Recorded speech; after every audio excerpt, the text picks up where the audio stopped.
Il a parlé, excusez-moi, il voulait me dire, laissez-moi juste dire, quoi? Le truc c'est, est-ce que vous allez vous en sortir? C'est pas pour que la cliente, c'est comme ça. C'est juste la douleur que vous avez de côté gauche de votre corps depuis 10 ans. Vous faites truc machin, pas truc machin. Panique d'abord. Quoi? Mais comment tu sais ça? J'ai juste dit, je ne sais pas. C'est que Jésus a dit. Là vous faites 2 ou 3. Non, on est des réunions, là on parle de lui. Il est là. C'est Jésus qui est là, en fait. Je ne le vois pas, mais il est ici. C'est Jésus qui sait. C'est Jésus qui sait, il me l'a dit. Non, mais attendez. Là, aucune conviction religieuse ne passe. C'est mieux de souffrance que de son angoisse. Mais le mec, il souffrait carrément. J'ai dit en fait, Jésus me l'a montré pourquoi? Parce qu'il veut guérir de ça. Je dis, maintenant c'est vous qui décidez. Mais comment ça? Il va me donner. S'il vous plaît, je prie mais après, vu que vous sentez la tête,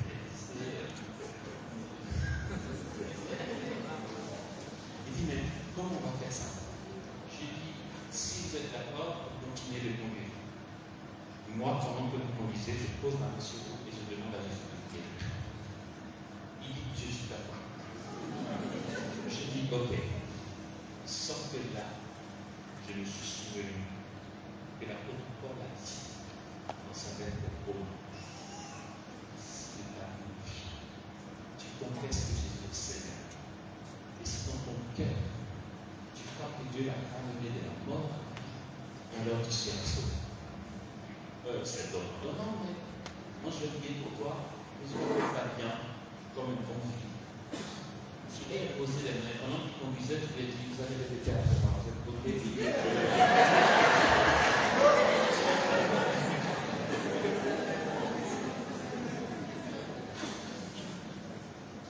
vous allez dire, Seigneur Jésus, Seigneur Jésus, je crois en toi, je crois en toi.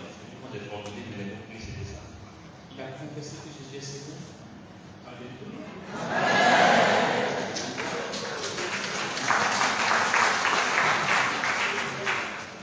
Non, mais c'est trop tardif. Non, mais je ne sais pas comment des gens font pour pleurer. Je ne sais pas comment vous en sortez. Nous autres, on ne voulait pas jouer à l'autre. C'est génial. Et donc, il a répété ce que j'ai dit. Je vais guérir. Je ne peux pas vous dire la suite concernant, et si vous ne me regardez pas. Parce qu'en fait, la pièce est terminée, on était déjà garé devant la communauté. Et j'ai dit Amen, il fallait que je descende. Mais les paroles qu'il a dites avant que je descende, je dis même si ce n'est pas guéri, Jésus a commencé un chemin. Il m'a dit, mon frère, si je suis guéri, le Dieu que tu pries sera mon Dieu. Là où tu es, je vais venir avec toi. Il m'a dit ça avant que je descende. Parce que 2 jours plus tard, je prenais l'avion pour la France. Mais il y a un côté pratique, condition naturelle, mais un mouvement en point. Bien.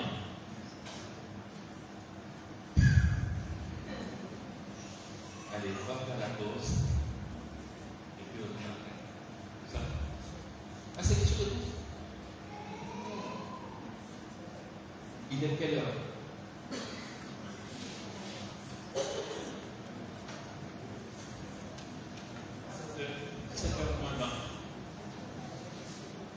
Oui, on peut prolonger, mais même s'il faut prendre un champ, il faut couper un peu. Sinon, on va décrocher. On va prendre un champ, il va servir une pause, puis on va rebondir jusqu'à 17h. Et puis on prendra les questions-réponses.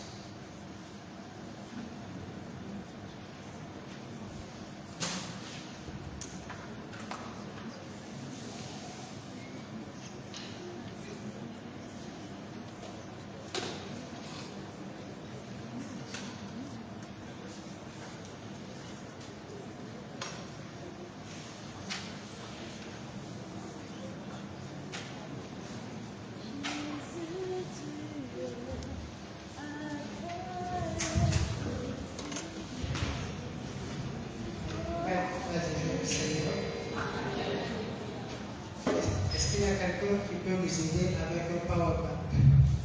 Powerbank. Voilà, la personne pourra venir nous aider avec au niveau du côté de la technique. Merci bien. Alors, il y a les CD qui sont disponibles, les CD chats de là. Donc, vous pouvez vous en procurer au niveau de la table ici présente. Bonus, demain soir, ça va cartonner. Dis à ton frère et à ta soeur, demain soir, ça va cartonner. Demain soir, ça va cartonner. Alors, n'oubliez pas sur demain. Alléluia. Demain soir, ici même, à partir de 14h jusqu'à 18h. Merci.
secours est dans le nom du Seigneur. Gloire au Père et au Fils et au Saint-Esprit.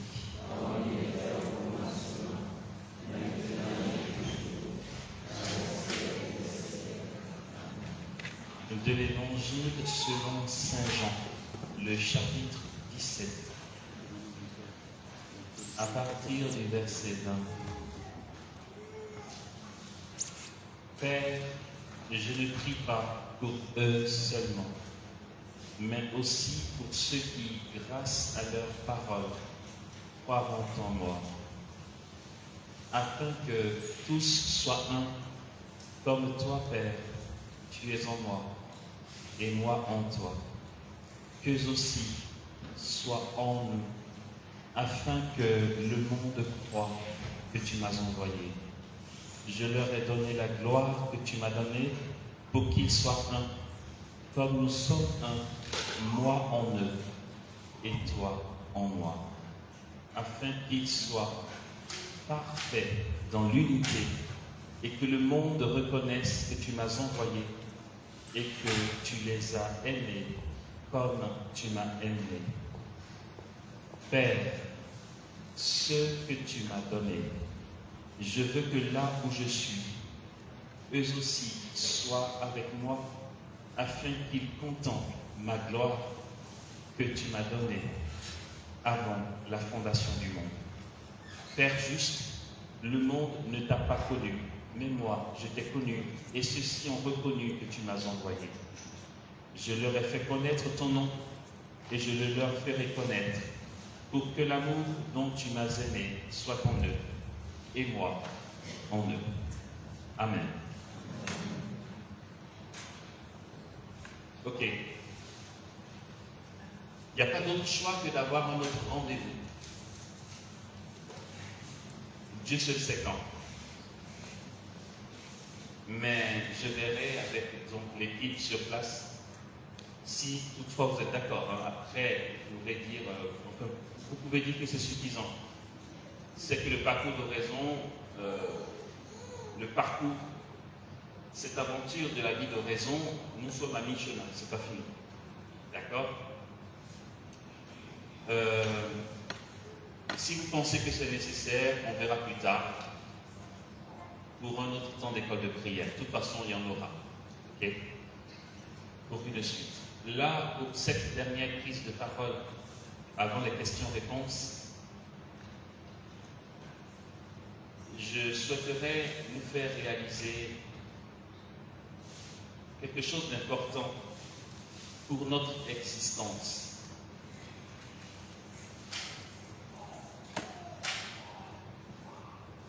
Ok, pour peu que je ne sache plus où on en est, pour la suite de ce parcours, je comptais parler de plusieurs notions qu'on va appeler, d'une part, si quelqu'un d'entre nous prend note, ça nous sauve la vie.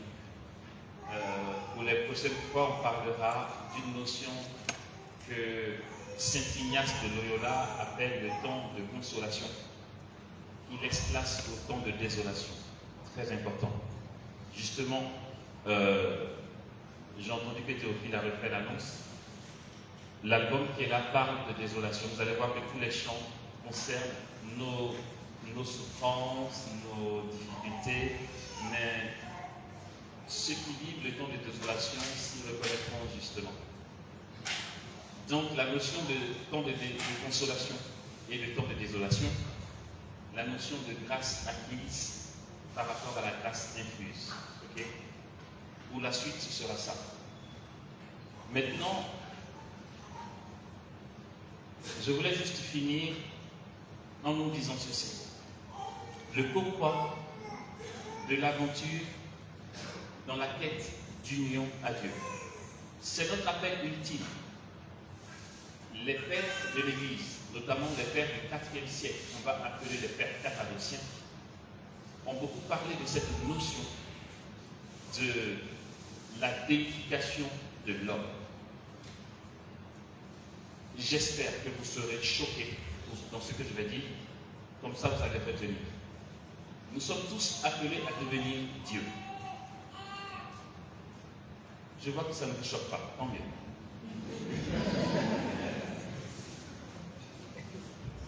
Nous sommes appelés à devenir Dieu. C'est Saint Athanase qui dit que Dieu s'est fait homme pour que l'homme devienne Dieu. C'est une notion qu'il est difficile d'intégrer. Tu es appelé à devenir Dieu. Je suis appelé à devenir Dieu. Parce que Dieu veut faire un avec nous.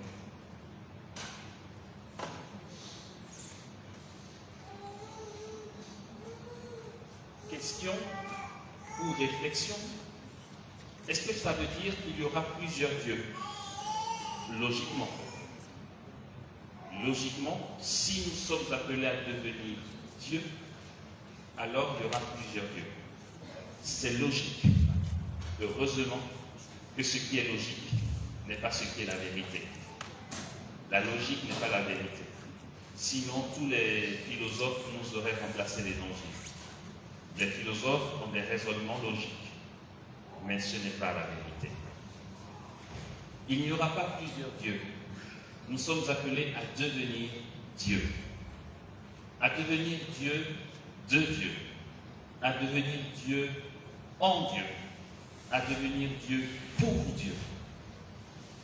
Au ciel, il n'y a de place que pour Dieu.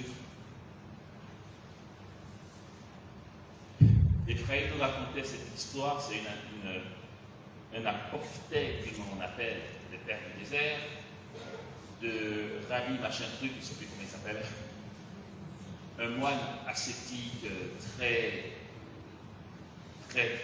moine et très monastique, qui a vécu dans l'ascèse, le renoncement, le jeûne, la prière, la vie ascétique, de chez ascétique. On n'a qu'à l'appeler Arsène. Rabbi Arsène meurt. Il arrive devant la porte du paradis. Il frappe. S'interdit, oui. Et qui? Il dit, bah, quelle question? C'est Rabbi Arsène. Pierre dit, il n'y a pas de place ici pour toi. Il dit, non mais attends, c'est une blague. J'ai jeûné, j'ai prié, j'ai renoncé à tout, j'ai vécu une vie hérétique. Il y a encore des efforts à faire. Rabbi Arsène, retourne. Ok. Il revient, il redouble d'efforts. Il fait ça 3 fois mieux même. Il fait ça bien. Il remeurt.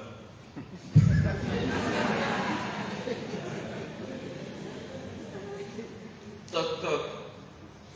Oui, c'est qui? Rabbi Arsène. Ok. Tu peux pas rentrer. Non mais attends, je vais finir par péter les plombs là. J'ai tout donné. La première fois, j'ai géré. La deuxième fois, j'ai doublé. Et là, tu ne veux toujours pas que je rentre. Pierre dit non, il n'y a pas de place ici pour toi. Tu vas retourner, il y a encore à faire. La Rabbi Arsène dit non, mais attends. Même le bon larron, il n'a rien fait, il est rentré direct. Moi, je jeûne, je prie, je veille, il veut quoi d'autre? Il revient, c'est le découragement, il ne sait plus rien. Tout ce qu'il a fait, il n'était pas crédible. Il ne sait plus quoi rajouter. Il est largué. Rabbi Arsène est largué. Et il remeurt. Il est tellement largué qu'il n'a plus rien à présenter parce que les 2 premières fois, il a géré. Pierre n'était pas convaincu. La 3e fois, il n'a rien fait du tout parce qu'il ne gérait plus rien. Là, il n'avait plus rien à dire. Toc, toc. Là, c'est Jésus qui répond. Oui. C'est qui? Rabbi Arsène répond. C'est toi, Seigneur. Tu peux rentrer. Parce qu'au ciel, il y a de place que pour Dieu. Tant que tu es Rabbi Arsène, il n'y a pas de place pour toi ici.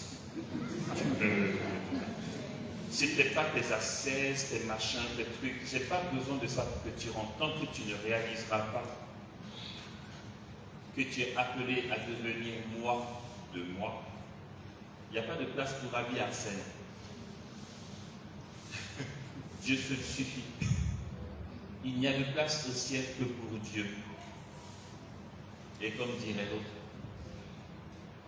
de toute façon, musulmans, orthodoxes, pentecôtistes, témoins de Jéhovah, assemblée de Dieu, au ciel, tout le monde sera catholique.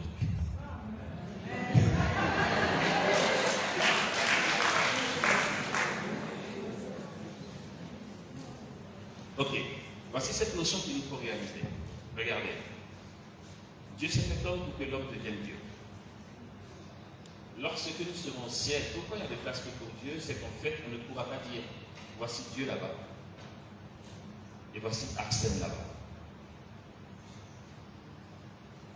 La conclusion, c'est pour vous embrouiller un peu plus. Voici Dieu là, et voici Arsène là-bas. Non, ce n'est pas possible. Déjà, au ciel, il n'y a pas de là-bas et de là-bas. Ouais, mais avant, c'est bon, où est le trône de Dieu et puis où sont les saints? Les saints sont dans le trône de Dieu. Le trône de Dieu est dans les saints.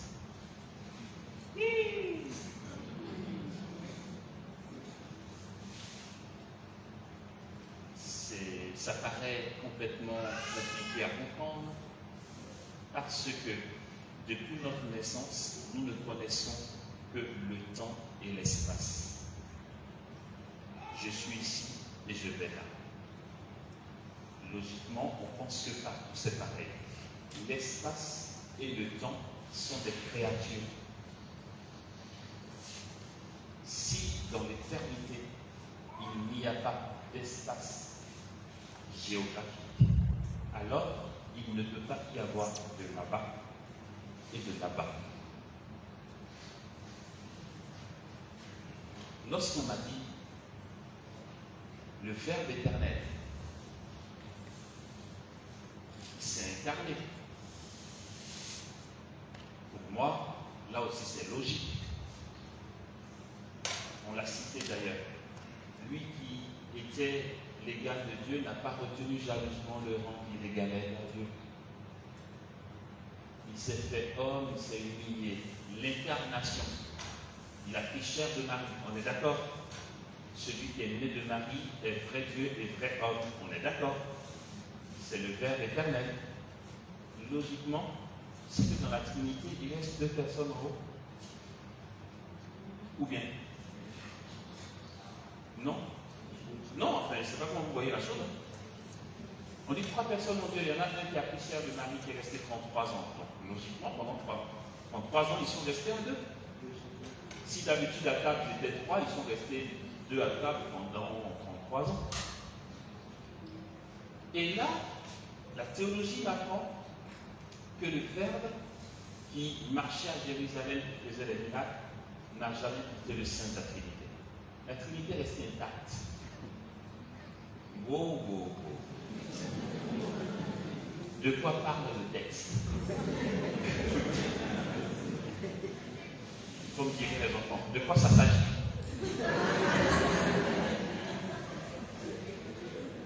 Oui, le Verbe éternel dans son incarnation n'a jamais quitté le sein du Père ni le sein de la Trinité. Ah bon? Parce que nous réfléchissons en termes de temps et d'espace. Et qu'on se dit, le Verbe est ici et la Trinité est là-bas. Bon, Chantal, viens dans l'avion, tu as vu la Trinité au-dessus des nuages, tu me dis, non, si c'est le cas. Qui dit que tu es en haut?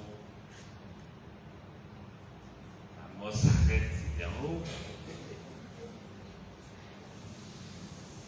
Et comme je le rappelle souvent, ce que je vais dire, les théologiens sont d'accord, c'est juste une question de temps. Notre credo a besoin d'être modifié, comme on a un peu modifié, ajusté, comme on a ajusté notre Père et cette parole de la messe. Parce qu'en fait, on entretient cette idée que Dieu est en haut parce que le credo est clair, il est descendu du ciel, il a pris chair de la Vierge Marie. Sauf que là, ok, pour vous éviter de m'exposer au danger et à la guillotine, je nous rappelle juste que c'est Saint Augustin qui est très clair en disant Jésus n'a pas eu besoin de venir parce qu'il a toujours déjà été là. En fait, là où Jésus bougeait, là était le Père et l'Esprit. La Trinité bougeait à Jérusalem. Il y en a un qu'on voyait, c'est tout. Parce que le trône de Dieu et le paradis, ce n'est pas en haut. Mais je peux vous dire où c'est.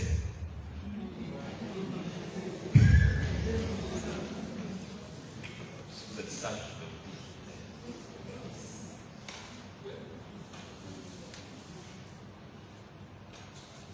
C'est Maurice Zundel.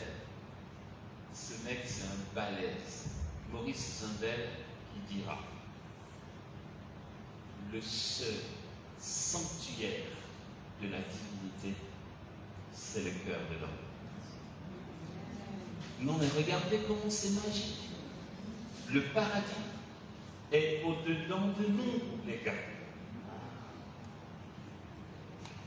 J'aime bien la question de cette petite fille à son papa, une petite française, je trouve ça génial.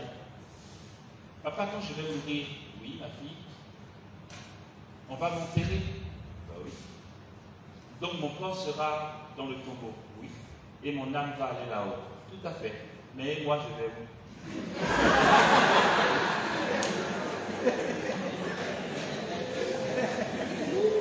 Le papa dit ma fille, en fait, allez, il est l'heure de la sieste.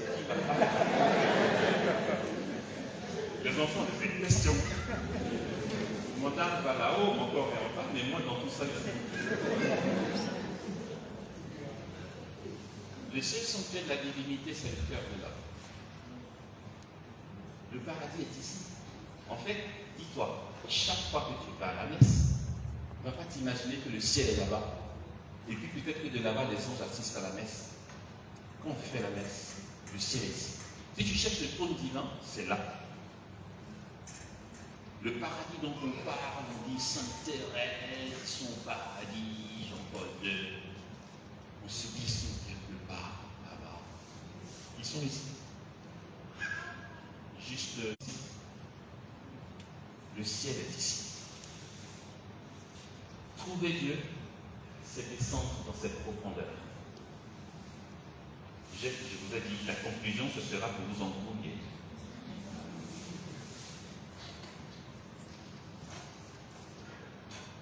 C'est pour ça que la divinisation, ce n'est rien d'autre que l'oraison. L'oraison, c'est descendre en soi et rejoindre la présence du divin en nous. Et plus tu descendras pour être uni à l'unique, et plus il gagnera du terrain. On a parlé de nos facultés, que l'Esprit Saint travaille. De l'intérieur, aller au paradis, c'est descendre dans son intérieur. C'est tout simplement ça. Ouais, vraiment, moi, ce qui nous embrouille dans la conclusion. Enfin, tu ne vois pas que depuis ce matin, on est fatigué. Tu ne pouvais pas dire un truc plus simple. Mais non, c'est bien que nous le réalisions, frères et sœurs. Et du coup, ça ne pose aucun problème de percevoir que l'homme et Dieu sont appelés à faire un. Mais un dans le genre indissociable. La messe nous en donne un beau symbole. Au moment de l'offertoire, le serment de messe vient avec l'eau et le vin. Le prêtre prend le vin qu'il renverse dans le calice et il prend une goutte d'eau. Il bénit d'abord. Quand il met la goutte d'eau dans le vin, vous savez ce qu'il dit? Il dit ça tout bas. à mon avis, il devrait dire ça très haut. Quand il met la goutte d'eau dans le vin, il dit comme cette eau se mêle au vin pour le sacrement de l'alliance, puissions-nous être unis à la divinité de celui qui a pris notre humanité. Dans le calice, il y a du vin et il y a de l'eau. Vas-y, séparé. Tu m'appelles après quand c'est fait. Pourtant, scientifiquement, l'eau garde son identité d'eau. Le vin garde son identité de vin. Pourtant, les deux ne forment qu'un seul liquide indissociable.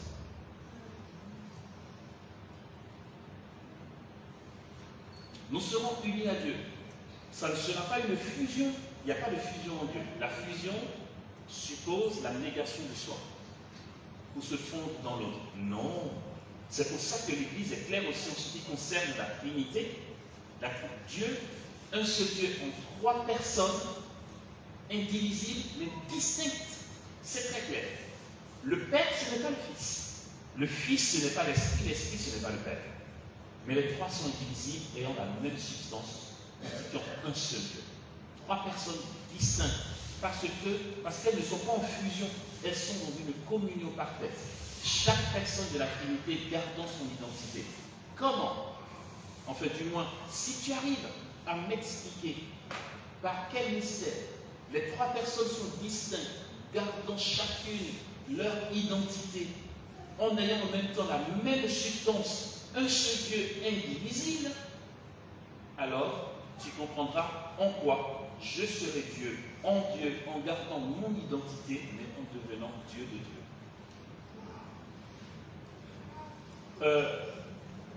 Je vais t'annoncer un truc. Pour l'instant, tu vas dire, c'est un peu limite, mais de toute façon, que ce soit tôt ou tard, ça arrivera. Au ciel, je vais te dire un truc.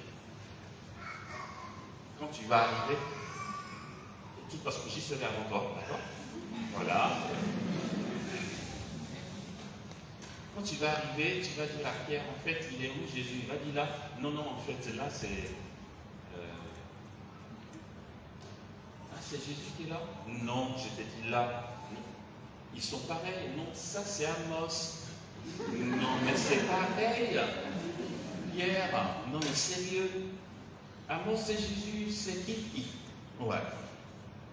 Non, mais comment on fait? Je disais, là-bas, lors d'une mission à Abidjan, aux gens, qu'on se prend la tête avec la Vierge Marie, tu vois, on se dit, ouais, on aime la Vierge Marie, on la célèbre, c'est vrai, mais attention, Marie, c'est pas Dieu, il faut faire attention. Il ne faut pas tomber dans l'idolâtrie. Ça vient d'une théologie rationaliste. Parce que c'est vrai, Marie, c'est pas Dieu. Marie, c'est pas Dieu, pour la simple raison qu'elle garde son identité.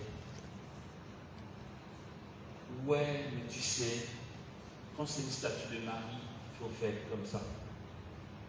Quand c'est le Saint-Sacrement, il faut faire comme ça. Pourquoi il y a une statue de Marie et puis tu fais comme ça? Ça, c'est réservé au Saint-Sacrement. Camarade, au ciel, il n'y a de place que pour Dieu. Ok. J'ai discuté avec mes grands frères, les aînés dans la foi des prêtres, à Paris. On a mis le sujet sur la table. On était à table, on en parlait. C'est moi qui ai posé la question. J'étais bien fier qu'il n'y ait pas eu de réponse. Personne n'a pu dénouer l'affaire. Mais je l'ai fait. Non, mais c'est vrai. Je leur dis, non, mais en fait, de toute façon, j'ai ma petite idée. Mais j'avais besoin de voir comment les théologiens se situent par rapport à ça. Je leur ai dit, on est d'accord, padre au pluriel, qu'on n'adore que Dieu seul, on n'adore pas Marie. Oui, j'ai dit, ok.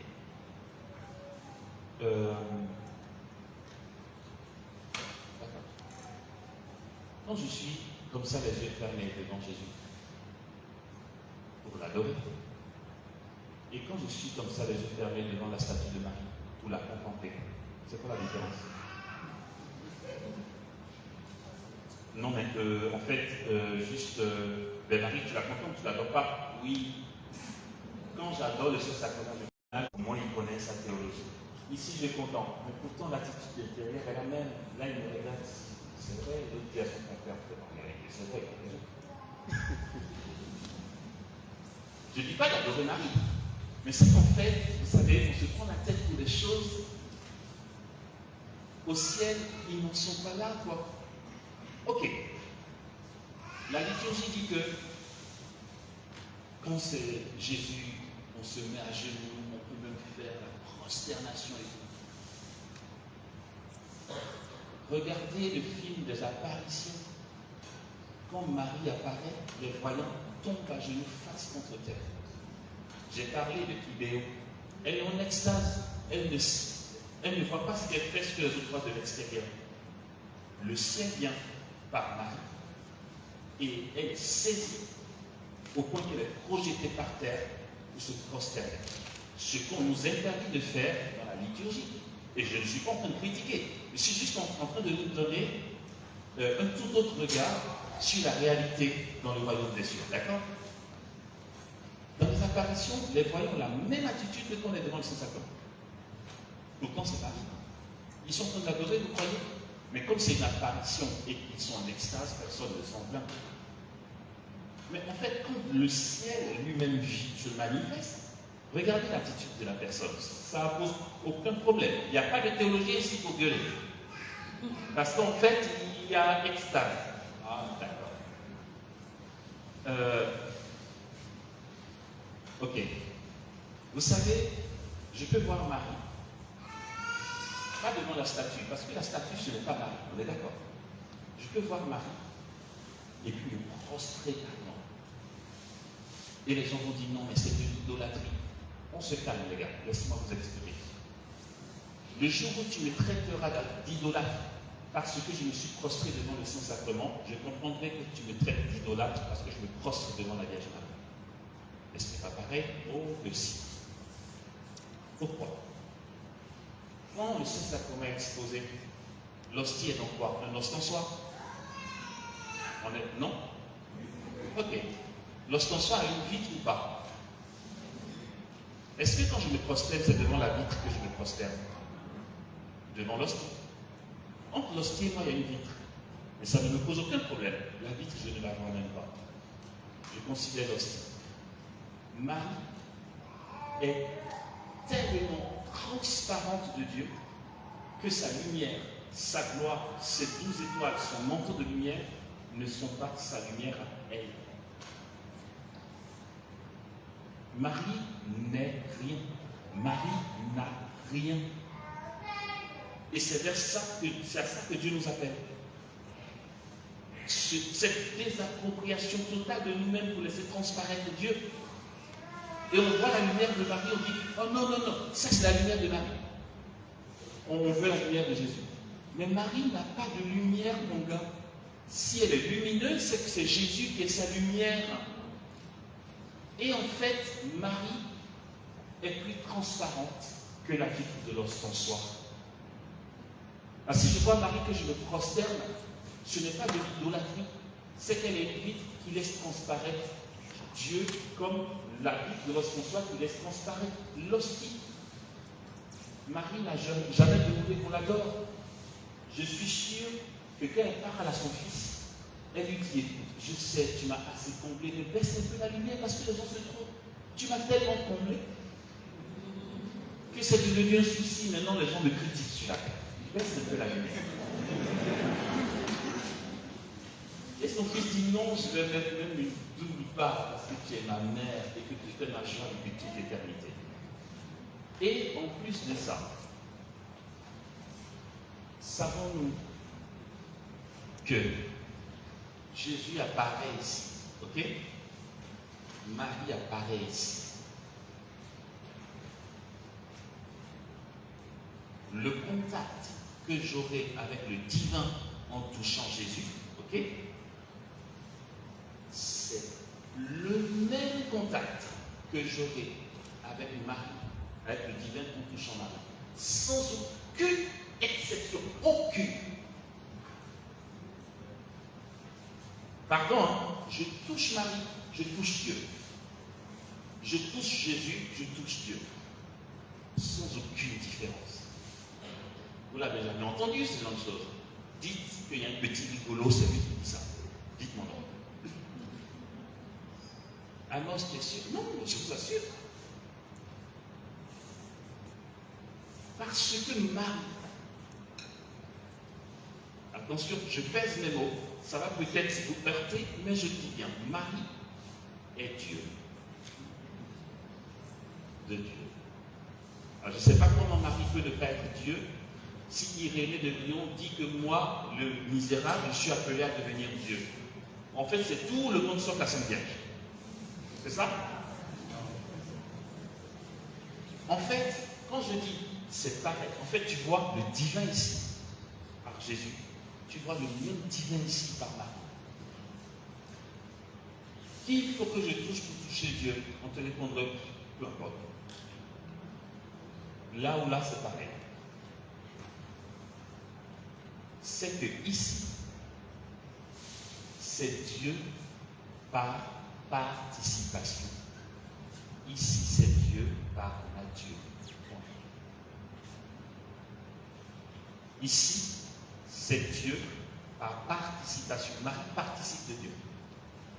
C'est Dieu que tu touches. En touchant Marie, mais par participation. Ici, c'est la même chose que tu touches en touchant Jésus, mais par nature. C'est compliqué à comprendre?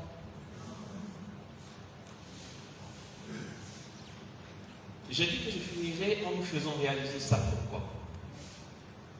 C'est que quand on parle d'aventure de vie d'oraison, ce n'est même pas pour recevoir les choses que j'ai pu nous servir dans les témoignages que j'ai donnés. On va plus loin, frères et sœurs. On retourne à notre origine. Ok. Le dernier virage sera encore plus embrouillant que le reste. On retourne à notre origine dans la croissance dans l'union à Dieu. Parce que, je vais expliquer l'expression que je vais sortir parce que, voilà, après cette journée, le cerveau devient lent, je sais. L'homme, l'être humain, n'est rien d'autre qu'un phénomène du potentiel divin. J'ai dit que j'allais expliquer. L'être humain est un phénomène du potentiel divin.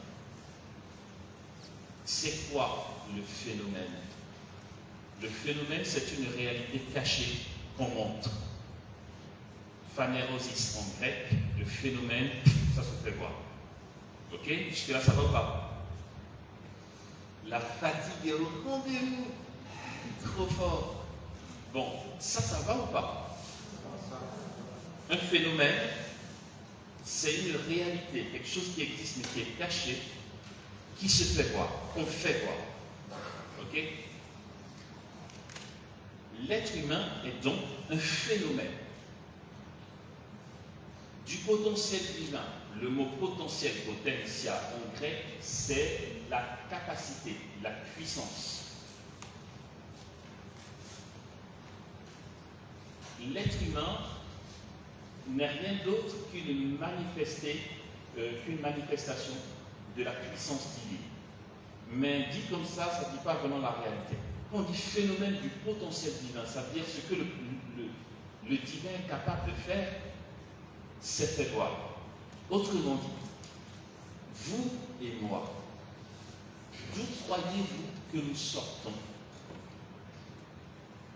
Si c'est vraiment Dieu qui nous a appelés à l'existence, croyez-vous que la Trinité ait été ici et qu'il ait fait ça pour quelque chose pour nous créer? Nous sortons de Dieu, nous sortons de ce mouvement trinitaire.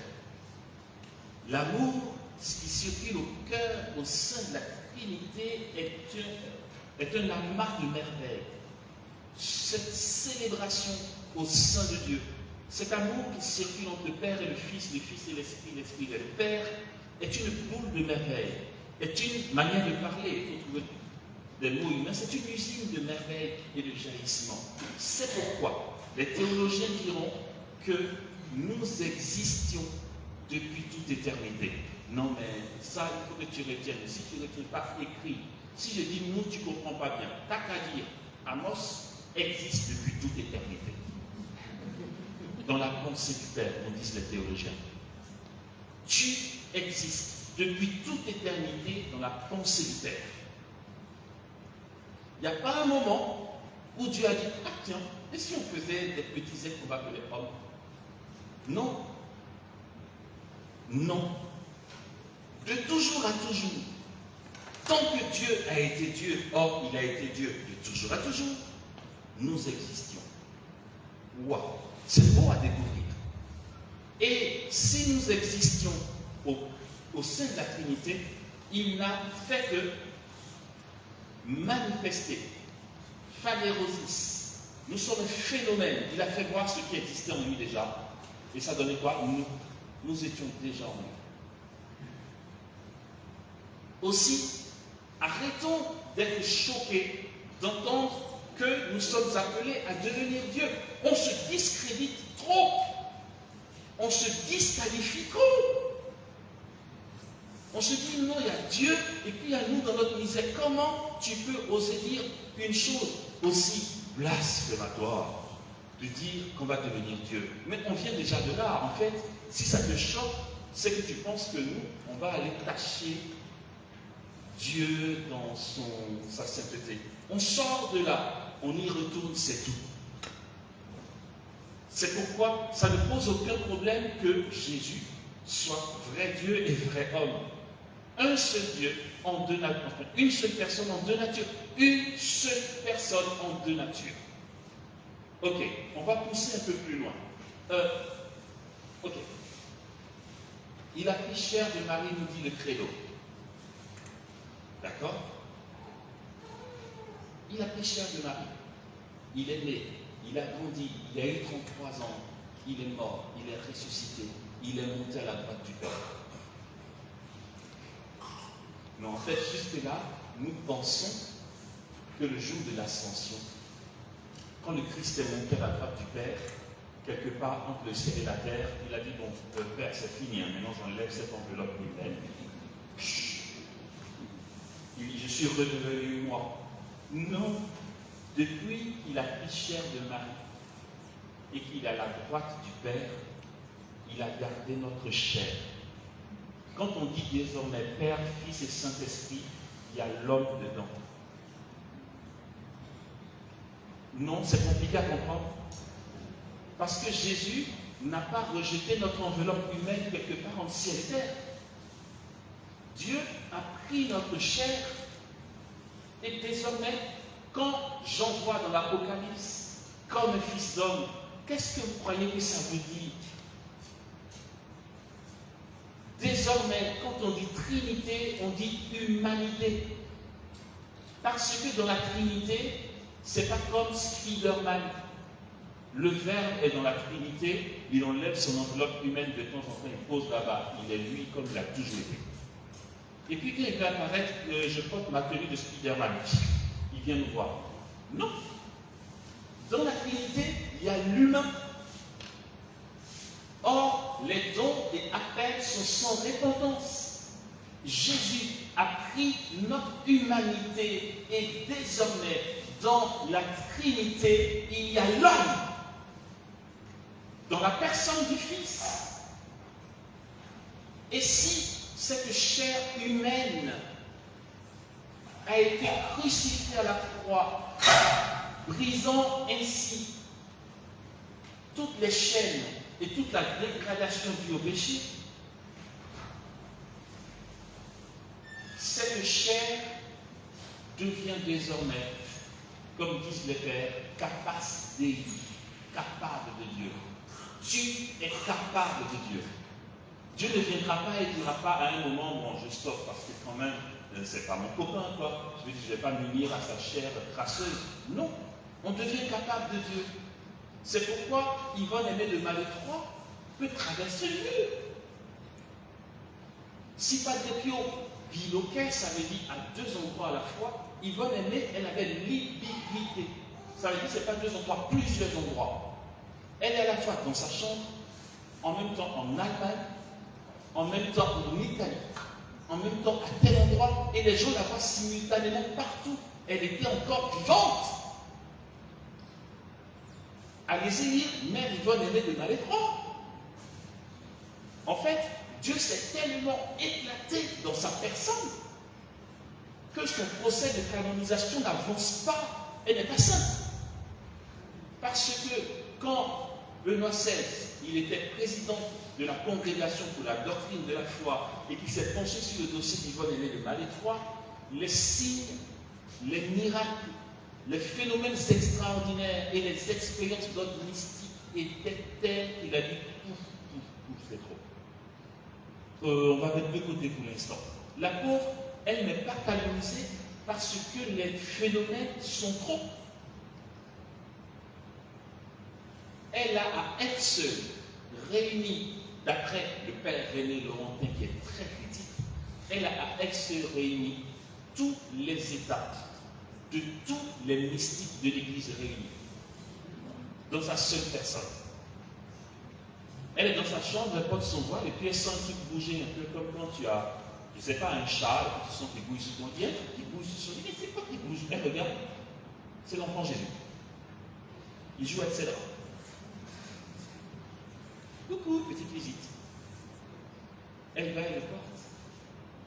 Il sourit, il a béni et il devient une statue qui est encore à Malétroit en France. La matière n'est pas une matière sur cette terre. Les scientifiques ont examiné, c'est une matière qui n'existe pas. Et elle est là, transpercée par le démon. Elle parlait avec le père Paul Labutte, son fils spirituel. Ils sont en train de parler comme ça dans le jardin, il en témoigne. Il dit, sous ses yeux, elle hurle, et puis elle part en arrière comme si elle avait reçu un coup. Elle tombe, et son habit monastique se tache de sang. Ça rougit comme ça. On la porte, on part dans la chambre, ils essaient de voir quoi faire. Quand on enlève, c'est un coup de lance dans le cœur. Elle est en train d'agoniser. Et pendant qu'ils essayent de penser, ils ne savent pas comment faire parce que c'est un truc mystique. Le père Paul Labutte en témoigne. Sous leurs yeux, de la plaie, il y a une rose qui pousse à une vitesse extraordinaire, qui sort comme ça, de sa poitrine. Avec des épines, il dit qu'il ne savait pas comment lever parce que quand ils essaient de tirer, elle hurle parce qu'il y a des épines. Elle a vécu des trucs, mais laisse tomber quoi. Là, tu dis purée. Un Martin de Porres, il y a un bouquin intitulé Arrête de faire des miracles. Non, le mec, il faisait tellement de miracles qu'au nom de l'obéissance, son prieur a dit, au nom de l'obéissance, tu arrêtes de faire des miracles. Il a dit, d'accord. Mais même quand il veut, en fait, il ne veut pas faire de miracle, mais c'est un miracle quand même. Martin de Porres revient de, je ne sais pas où, il revenait vers le monastère, il y avait des travaux. Et un des ouvriers a fait un faux pas depuis le haut du bâtiment. Il tombait, il allait mourir. Martin voit ça. Il peut prier pour que le pire n'arrive pas, mais on lui a demandé de ne pas faire de miracle. Du coup, il ne sait pas quoi faire. Ou du moins, il peut en faire, sauf s'il demande la permission. Mais là, c'est quelqu'un qui tombe. Vous savez ce qu'il fait? Dans la foi. Il leur donne aux gars de rester suspendus dans l'air le temps d'aller de la permission.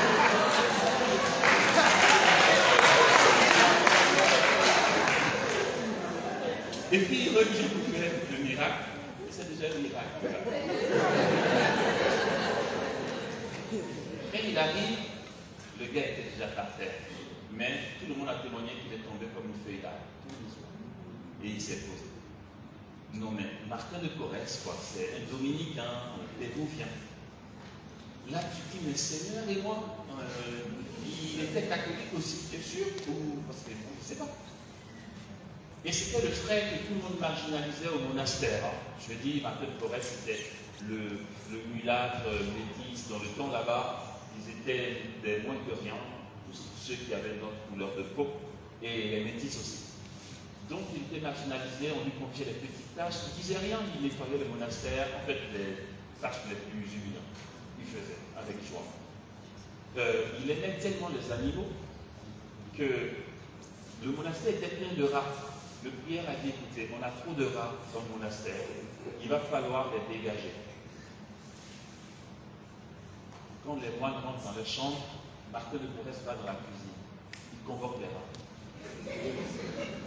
Non, sérieux, l'histoire vraie, les rats viennent de tout de lui. Il leur dit, les gars, demain c'est la guerre contre vous. Si vous êtes malin, ce soir, dégagez, désertez. Vous pourrez revenir dans 2-3 jours. Et c'est ce qui s'est passé.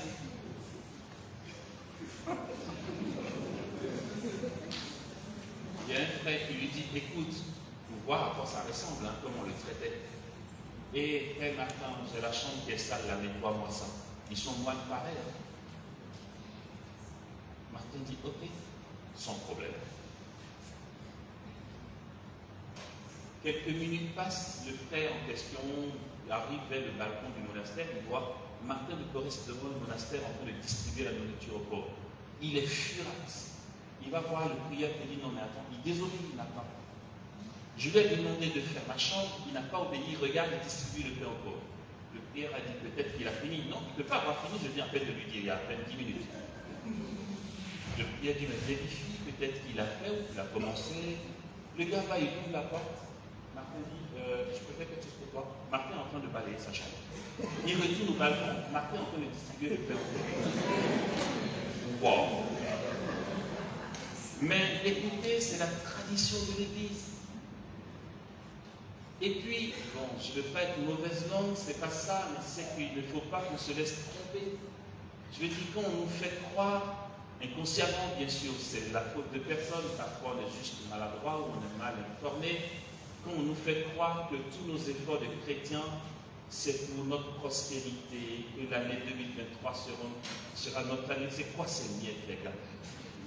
Non mais sérieux, c'est pas pour ça que Dieu nous appelle. Nous sommes un phénomène du potentiel divin. Et tout ce que je raconte là n'est possible que parce que notre chair est au cœur de la Trinité. Et que désormais, ce que tu vois de ta chair est capable de Dieu. Padre Pio n'a pas connu la décomposition. Vous partez à San Giovanni Rotondo, ceux qui ont vu sa chasse disent qu'on a l'impression qu'il est en train de faire la sieste depuis quand il est mort. Et tu ne laisseras pas ton sein connaître la corruption. Padre Pio a son corps intact. Tellement ce corps a été visité par le divin, ça ne peut pas pourrir. Mais c'est cette même chair. Nous mangeons la même nourriture terrestre, mais aussi céleste à la messe. Non, je le dis pour finir, pour que frères et sœurs, si toutefois nous nous disons, ouais, ça vaut le coup de prier, mais bon, après, il ne faut pas exagérer. Non, ça vaut vraiment le coup de se surpasser. Ça vaut le coup d'en prendre les moyens. Pas pour avoir une voiture, une promotion, je nous en supplie, laissons ces miettes. Pour être unis à Dieu. Pour que sa chair grandisse en nous. Que notre chair connaisse une déification réelle. Parce que notre chair est au cœur de la Trinité. Et en plus, ce n'est pas une nouveauté dans la Trinité, puisque nous sortons de la Trinité. Il n'y a pas de nouveauté, et je finis dessus. C'est Augustin qui explique encore que Dieu ne peut pas avoir pensé l'homme à un moment de son éternité. Il dit que dans l'éternité, il n'y a pas de nouveauté. S'il y a une nouveauté dans l'éternité, alors Dieu n'est pas immuable. L'immutabilité de Dieu suppose qu'il ne peut pas avoir quelque chose de nouveau. Autrement dit, tout ce que Dieu fait est déjà présent en lui depuis toute éternité. À ce titre-là, la théologie est claire pour dire que vous et moi, nous existions dans la pensée du Père depuis toujours. Nous sommes au cœur de la Trinité, il nous manifeste par l'existence et nous retournons à lui. C'est pourquoi il s'est fait homme pour que nous devenions Dieu. D'ailleurs, vous savez quoi? Ce n'est pas Dieu qui s'est fait homme. Ça, c'est un abus de langage dans la théologie. Dieu ne s'est pas fait homme. Ce n'est pas Dieu qui est devenu homme. C'est l'humanité qui a eu une promotion en Dieu.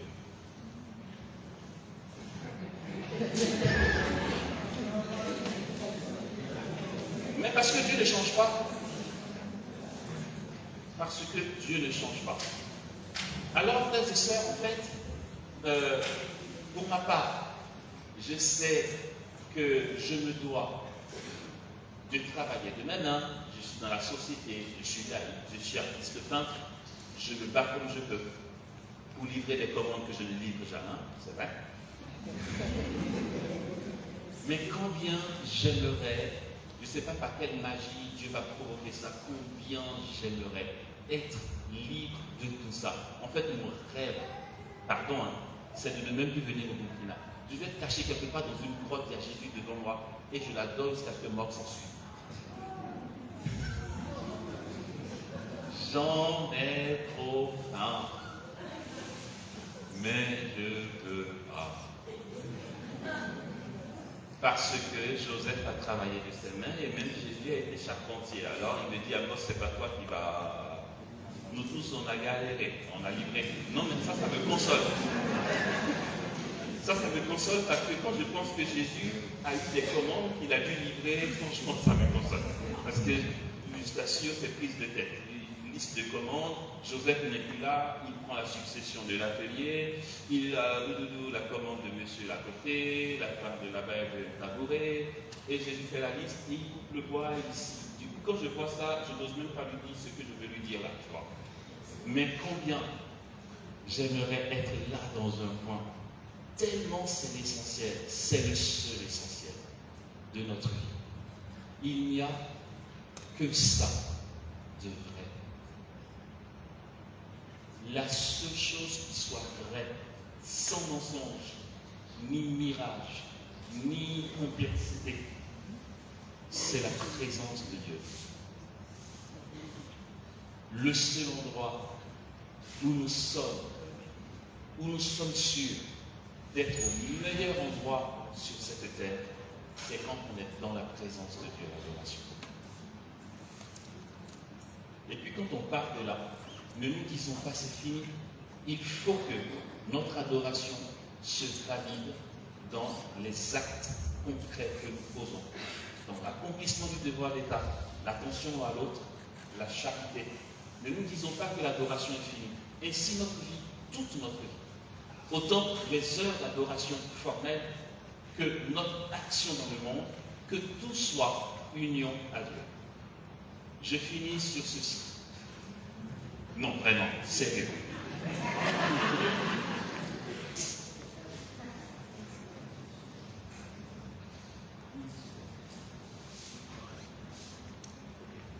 Je finis en 2 secondes.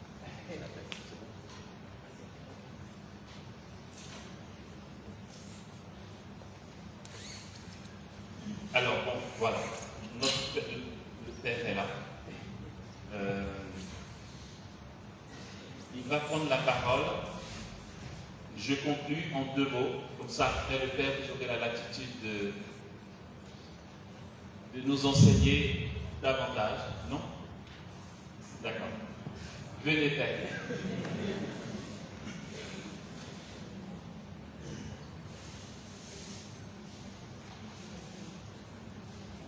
On va dire merci à Jésus pour sa présence.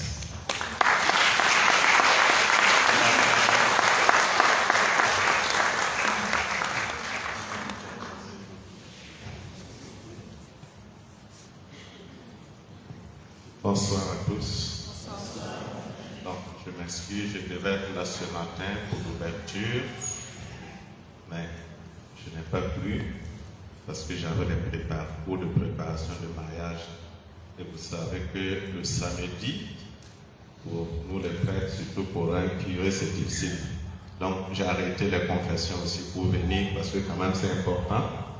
Et c'est mon premier contact justement avec l'école de prière. C'est vrai, avec le bureau, on se voit, mais comme première manifestation, c'est notre premier contact. Donc, je viens vous saluer, vous dire merci pour cette initiative et j'ai écouté les quelques minutes des enseignements. Voilà. Oraison et demeure en Dieu. Si au sortir de cette rencontre, cette retraite, je veux dire, cette recollection, quelqu'un qui demande comment je vais adorer Dieu, comment demeurer en Dieu, je crois que n'a pas beaucoup compris. Et que vraiment merci et que le Seigneur vous aide vraiment à le rencontrer. Et cette rencontre demeurer en Dieu, c'est tous les jours, à tous les instants. C'est vrai, nous avons des périodes, nous choisissons pour nous abîmer en Dieu, comme on le dit, voilà, s'abîmer en Dieu, et pour que dans nos activités puissent être demeurées vraiment en Dieu.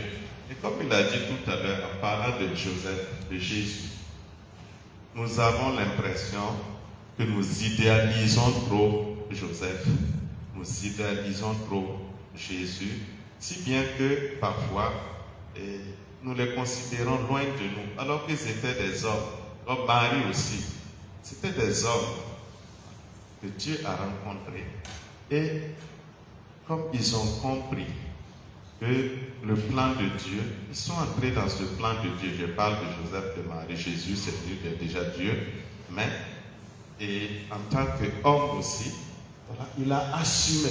Quand on parle d'assumer, là, il a assumé jusqu'au bout.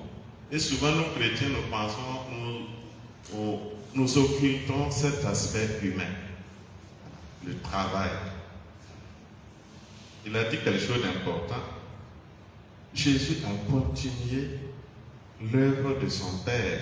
Quand je dis Joseph, père adoptif, voilà, jusqu'à ce qu'il commence sa mission. Et lorsque nous parlons du travail, nous voulons travailler, ainsi de suite, nous cherchons loin. Alors que ce que nous faisons, si nous le faisons dans la foi, avec Jésus, présent, comme Jésus présent avec Joseph et Marie, c'est Dieu qui est là et qui nous chemine avec nous.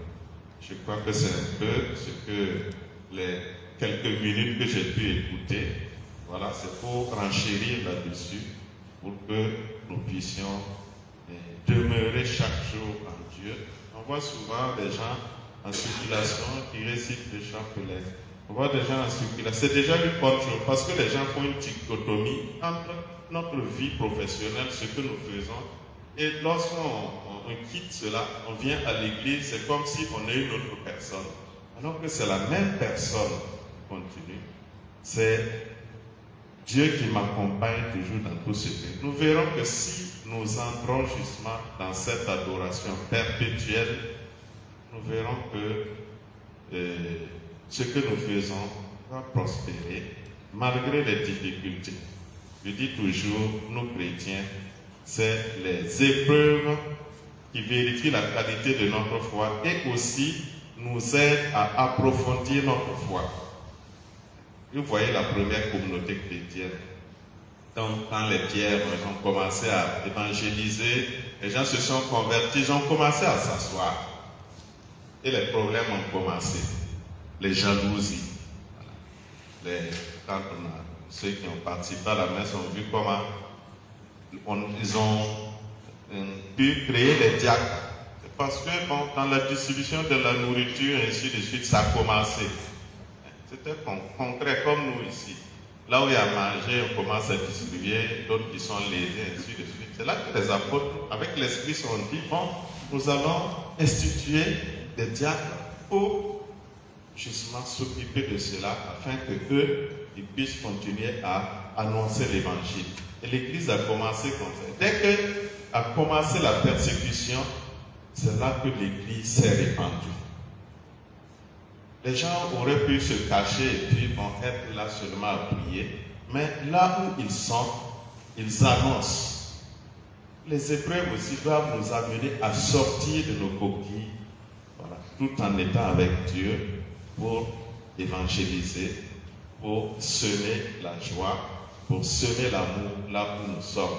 Voilà, c'est pas une autre conférence, mais voilà, c'est une manière de contribuer un peu à ce que vous faites ce soir.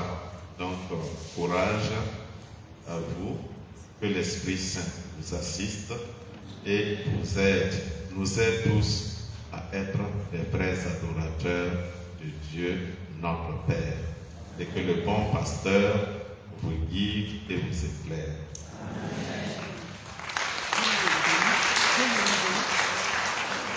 Bon, je pars parce que j'ai la messe à Saint-Vincent-Saint-Vienne. Oui. Si je vous quitte sans la bénédiction, Jésus va me gifler.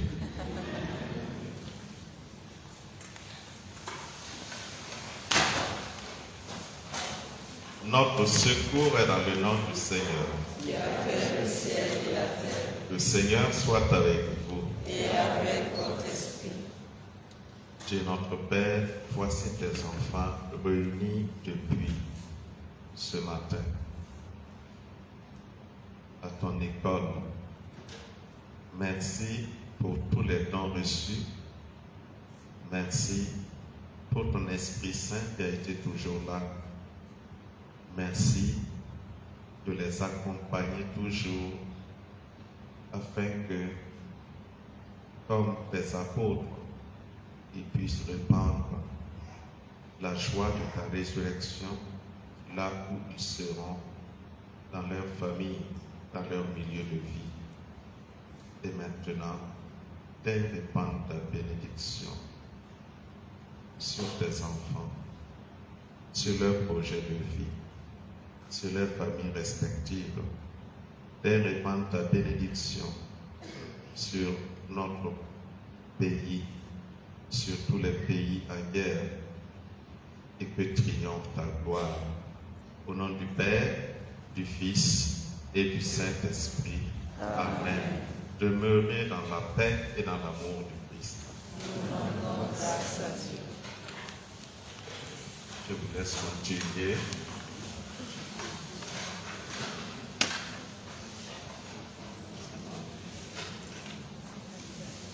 Alors donc, on va prendre les questions et réponses, mais je vais inviter le cœur à nous prendre un chant, si vous voulez bien, histoire d'accompagner le Père, et je prie. Oh mon Dieu, tu es bon.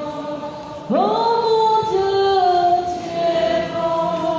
Tu es bon pour moi, tu es bon. Oh mon Dieu, tu es bon. Oh mon Dieu, tu es bon. Oh mon Dieu, tu es bon. Tu es bon pour moi, tu es bon. Pour ton amour, tu es bon. Pour tes bienfaits, tu es bon. Oh mon Dieu, tu es bon. Tu es bon pour moi, tu es bon. À qui te comparer, Dieu? À qui te comparer? Oh mon Dieu, tu es bon. Tu es bon pour moi, tu es bon. À qui te comparer, Dieu? À qui te comparer? Oh mon Dieu, tu es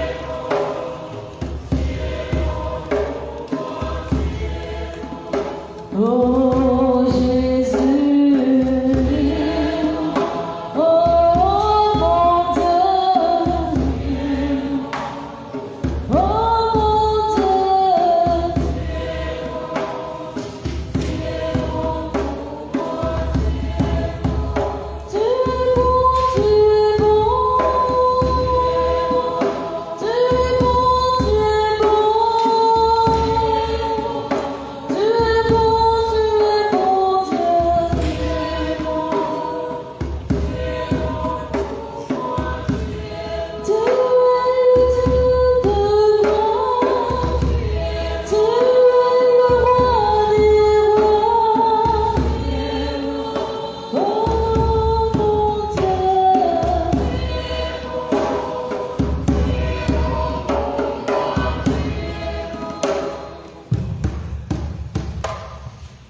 miracle, c'est le dernier miracle. Là, j'ai fini, hein, c'est bon. Ne nous embête plus. Ok. Bon, ok. Voyez, avec tout ça, on est à mi-chemin de ce thème. Mais bon, je veux dire, prenons le temps de digérer la moitié là déjà, non? C'est déjà pas mal, non? Est-ce que j'ai pu enregistrer ça D'ici, j'ai pu. Vous voyez, il me vient quelque chose à faire. Là, comme ça.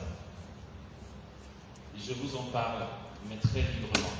Je crois en ce que Dieu permet, donc vous ne prenez pas la tête.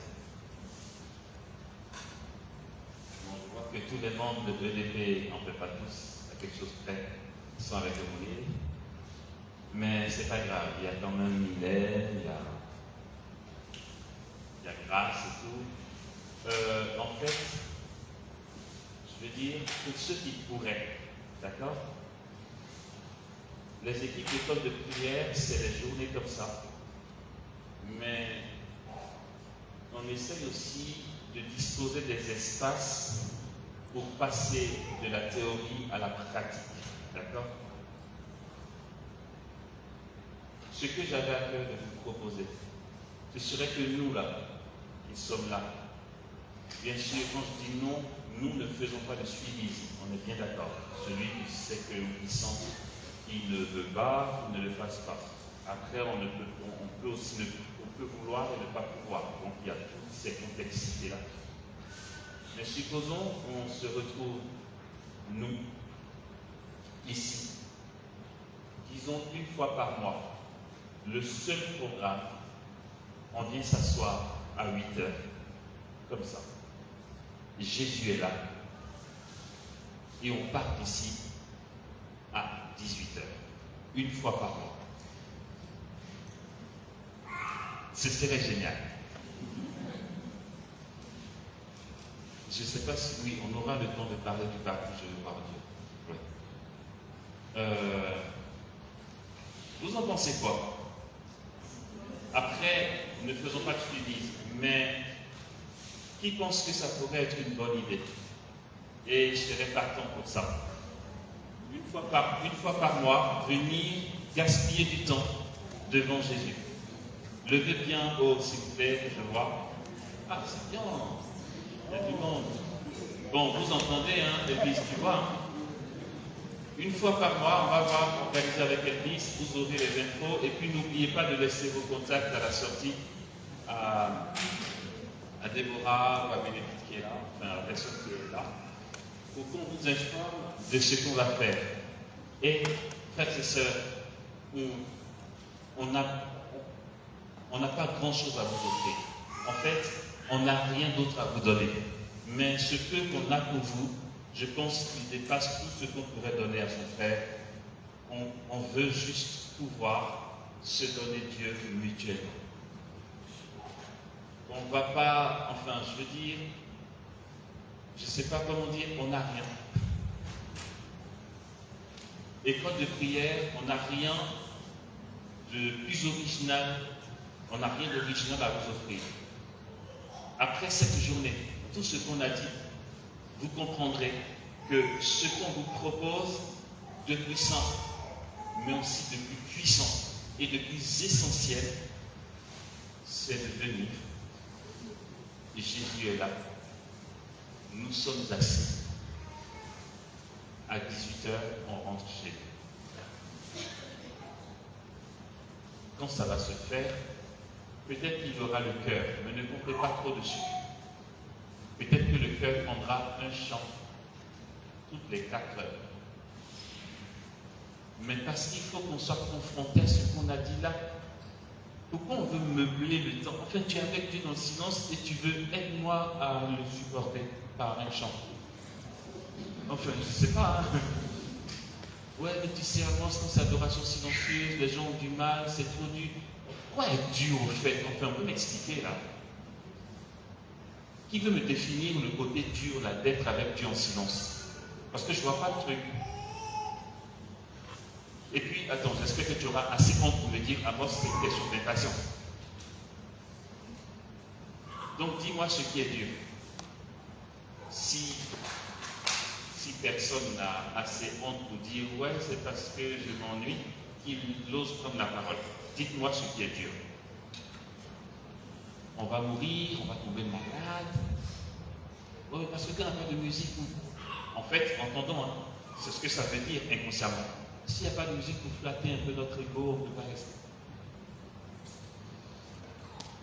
Tout ce qui est sensiblerie, c'est pas bon. Je ne dis pas que la musique n'est pas bonne, mais n'ayons pas peur de l'adoration silencieuse. C'est cette adoration-là qui nous confronte à nous-mêmes, qui nous invite à descendre en nous-mêmes. Beaucoup ne supportent pas l'adoration silencieuse parce qu'ils ont horreur de se rejoindre eux-mêmes à l'intérieur. Ils vont être très en superficie dans l'activisme, ils n'auront pas la possibilité de rester en silence parce que ça leur amène trop leur grâce. Il ne faut pas en avoir peur. Alors, j'ai vu que vous avez levé les mains. Bon, j'espère que ce n'est pas parce que vous êtes gentil ou disparaître après dans la nature. Franchement, on va vous informer. Ce serait tellement beau et génial qu'un temps comme ça ait lieu tous les mois. Et puis, ce n'est pour la gloire de personne d'autre que pour Jésus. Du coup, si vous avez des membres de la famille, des amis que vous voulez inviter, pour une fois que ce n'est pas pour leur dire il y a un homme de Dieu qui vient, c'est pour un miracle. Prenez, donnez Dieu à vos frères, donnons Dieu à notre entourage. Ne craignons pas de dire à nos amis, ceux que nous aimons, viens, allons s'abîmer en Jésus, comme le Père a dit. École de prière verra dans quel cadre organiser ça tous les mois. On vient, on est là. Mon but, l'idéal serait qu'on change même d'amphithéâtre, tellement il y a du monde. Et ce serait beau de voir un monde qui a conscience qu'il vient juste pour adorer dans le silence. Et puis, au-delà de ce temps ensemble, n'hésite pas, toi, personnellement, à te faire un programme de fond d'amour pour Dieu. Fonce, quoi, tu vois. Dans le secret de ton cœur, trouve Dieu, donne-toi à lui, provoque son amour, déploie son ouragan, fais-toi capacité. Et tu verras qu'il est un vrai torrent. Donc ici, je vous préviens, les mois où il n'y en aura pas, ce sera parce que la caisse n'a pas ce qu'il faut pour louer la scène. On ne vous demande rien. Je l'ai souvent dit en Côte d'Ivoire, ils me prennent pour quelqu'un de bizarre. Ouais, mais la caisse est vide, on ne pourra pas faire d'activité, pourquoi on ne peut pas faire d'appel aux dons? Je leur dis, vous savez quoi? Si on n'a pas d'argent pour une journée d'école de prière, on ne fait pas d'école de prière. C'est tout. Quand il y en aura, on fera. Parce que, vraiment sérieux,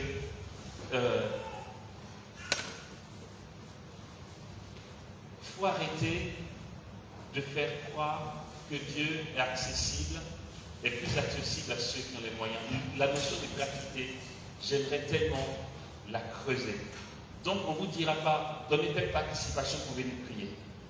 Si, bien sûr, si on n'a rien demandé, si il y a des donateurs gratuits qui disent, moi je trouve ça beau, écoute, ils m'ont rien demandé, je veux participer, vous avez le droit. On ne va pas vous interdire non plus d'avoir un élan de cœur, sérieux. Mais on ne va pas dire, ouais, aidez-nous, non. Chacun est face à son Dieu. Nous, on fait le choix. Vous voyez, cette journée, on s'est débrouillé, on a gratté dans les poches pour vous offrir cette journée. Et merci Jésus. Et je suis tellement comblé que cette journée ait eu lieu et que vous rentriez, on ne fera pas de tête. Rentrez, parce qu'on veut donner Dieu. Et puis quand le moment viendra et que vous aurez les informations, venez adorer Dieu. Il n'y aura pas un sou à dépenser, ce ne sera pas pour les beaux yeux d'Église. On veut trouver Dieu avec vous. C'est tout. Comme j'ai dit, on ne va pas vous froisser, on ne va pas faire des orgueilleux pour dire non, on est des saints et tous, on ne vous donne pas l'argent, on ne vous demande rien. Non, on ne vous demande rien, c'est vrai. Mais si parmi vous, quelqu'un a un élan et qui se dit, ah ouais, quand même, ça me ferait plaisir de participer à cette valeur, qu'il vient, on ne le rejettera pas. Mais sachez que, et dites-le autour de vous, pour ceux qui veulent venir prier, n'ayez pas peur des sous. si Elvis nous a informés, c'est que ça aura vraiment lieu. Viens avec moi, on va adorer Jésus gratuitement. Et puis, peut-être que tu ne peux pas venir une fois par mois à cause de tes voyages ou de tes occupations, c'est pas grave. Dans ta paroisse, si tu as compris l'importance, si tu penses que c'est un essentiel pour la vie chrétienne, dans ton lieu de vie, ta paroisse, ton mouvement, le pays où tu habites, la ville où tu es, sois l'artisan qui exhorte ou qui dispose des espaces pour adorer Jésus. Donnons Dieu à nos frères tant que nous le pourrons, comme nous le pouvons, frères et sœurs. Que Dieu nous garde, on est bien content, l'aumônier est venu. Vous avez une équipe d'école de prière qui est là. Une équipe qui elle-même a son temps de prière. Quand ça sera ouvert, vous pouvez vous joindre à eux. Ou encore, ça sera simplement ce temps, tous les mois, pour prier ensemble. Vraiment, je suis content que vous ayez été nombreux à vous proposer pour ce mois. Je vais dire, je partirai, si Dieu le permet, enfin, il permet tout ce qu'il veut, on s'abandonne. Mais si notre séjour finit, on va rentrer en Côte d'Ivoire. Chantal va prendre son quotidien, je vais avec mon quotidien. On ne se verra peut-être pas tout de suite, ou peut-être plus du tout. Peu importe. La seule joie, personnellement, pour ma pauvre personne, que vous le procurez, c'est d'avoir été là aujourd'hui. Et en plus de ça, de vous être proposé pour venir tous les mois pour adorer Jésus. Si tu veux faire guili-guili à un pauvre qui s'appelle Amos, adore juste Jésus. Dès que je l'entends, je suis comblé là où je suis. C'est tout. C'est tout. C'est tout. Amen.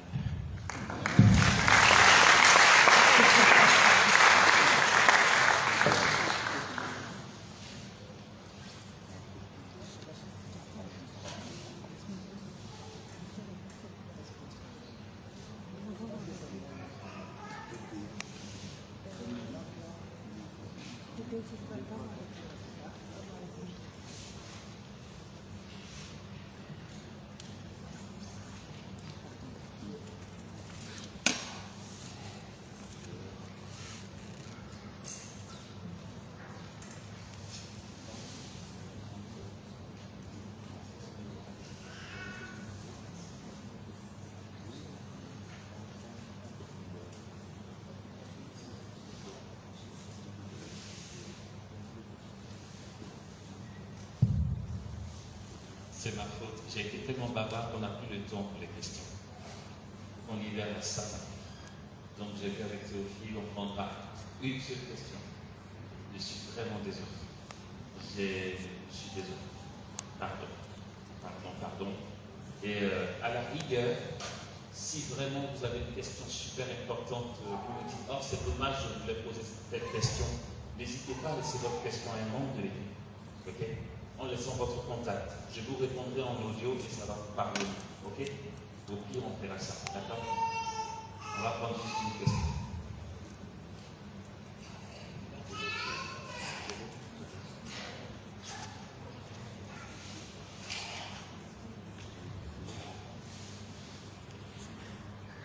Alors demain, wow. Demain, wow. Demain, ce sera du wow. Alléluia. Voilà. Aujourd'hui, journée de formation, journée d'enseignement, pour pouvoir grandir dans l'intelligence de la foi. Demain, ce sera une soirée de prière. Bon, prière, c'est prière. Alléluia. Voilà. Si nous connaissons quelqu'un qui se trouve dans des situations particulières, eh bien, disons-lui, Jésus veut se révéler à lui demain. Alléluia. Voilà. Toujours, il y a des CD qui sont disponibles. disponible. Demain, il y en aura toujours pour ceux qui en demandent. Il y a les sœurs qui nous disent qu'il y a toujours du pain, il y a toujours du sandwich. Donc, en rentrant, on peut décliner quelque peu. Eh bien, je fais un tour comme ça pour voir si c'est une question. La seule question. On va prendre. Oui.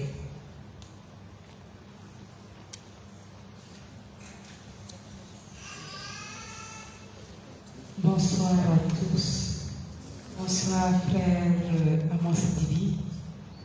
Alors, ma question c'est par rapport au thème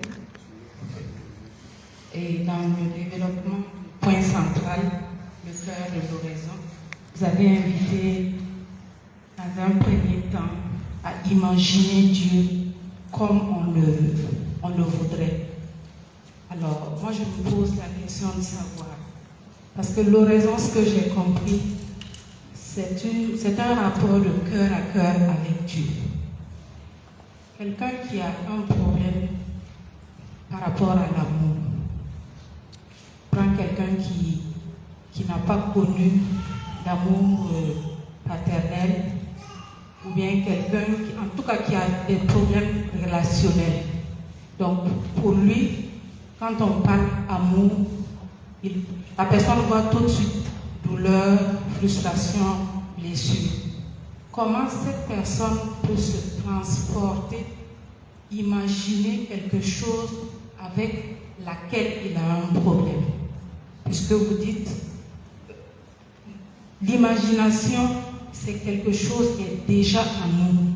Et si la personne n'a pas ça, comment la personne peut imaginer quelque chose qu'elle n'a pas et puis pouvoir la réaliser?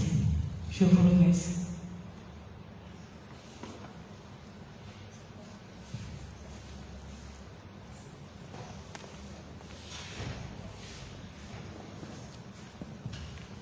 Alors, excusez-moi, je reste assis un peu parce que mon dos a beaucoup supporté.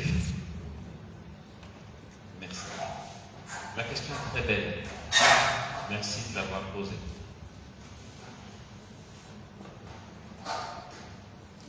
J'avoue que il y a une partie que j'ai zappée, que j'ai oubliée. Vous vous rappelez, j'ai fait l'exercice de psychologie. D'accord? Il était question, après avoir expliqué l'image à s'imaginer, que je parle aussi. L'image, c'est surtout pour ceux qui sont visuels. Parce qu'on va entendre dire, Amos, j'essaie d'imaginer, en fait, d'avoir une image, mais j'y arrive pas. C'est que c'est peut-être quelqu'un qui est auditif ou kinesthésique. D'accord? C'est pour ça qu'il va falloir, dans l'oraison, adapter selon vous. D'une part, je vais répondre. Si tu perçois mieux la présence de Jésus en imaginant qu'il te porte dans ses bras, parce que tu es kinesthésique, fais-le. Si tu préfères entendre Jésus qui te chuchote des mots d'amour parce que tu es auditif, fais-le pendant ton oraison. C'est important, d'une part. Okay? C'est la partie que j'ai zappée, je vous en parle à l'occasion. Alors, pour venir à ta question précise, l'oraison, ce n'est pas l'imagination. L'imagination, cette méthode d'imagination, est une initiation à l'oraison. Après tout ça, on n'en a pas besoin.